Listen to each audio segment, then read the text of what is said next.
Évangile selon Matthieu, chapitre 3. Prédication de Jean-Baptiste. En ce temps-là, parut Jean-Baptiste, prêchant dans le désert de Judée. Il disait : « Repentez-vous, car le royaume des cieux est proche. »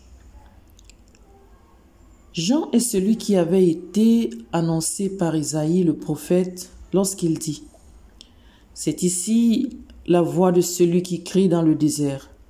Préparez le chemin du Seigneur, aplanissez ses sentiers. » Jean avait un vêtement de poil de chameau et une ceinture de cuir autour des reins. Il se nourrissait de sauterelles et de miel sauvage. Les habitants de Jérusalem, de toute la Judée et de tous les pays dans les environs du Jourdain se rendaient auprès de lui. Et confessant leurs péchés, ils se faisaient baptiser par lui dans le fleuve du Jourdain.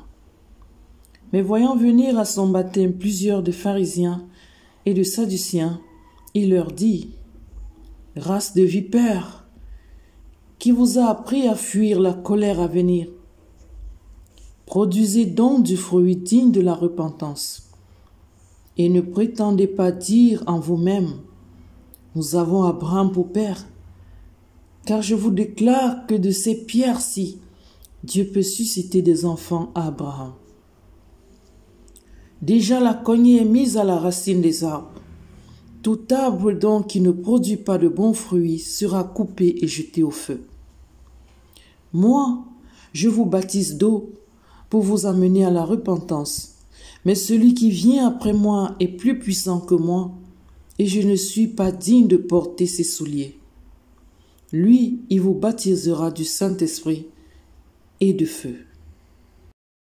Il a son vent à la main, il nettoyera son aire et il amassera son blé dans le grenier, mais il brûlera la paille dans un feu qui ne s'éteint point. Baptême de Jésus-Christ. Alors Jésus vint de la Galilée au Jourdain vers Jean pour être baptisé par lui. Mais Jean s'y opposait en disant : « C'est moi qui ai besoin d'être baptisé par toi, et tu viens à moi. » Jésus lui répondit : « Laisse faire maintenant, car il est convenable que nous accomplissions ainsi tout ce qui est juste. » Et Jean ne lui résista plus. Dès que Jésus eut été baptisé, il sortit de l'eau, et voici les cieux s'ouvrir, et il vit l'Esprit de Dieu descendre comme une colombe et venir sur lui. Et voici une voix qui fit entendre des cieux ces paroles : « Celui-ci est mon Fils bien-aimé, en qui j'ai mis toute mon affection. »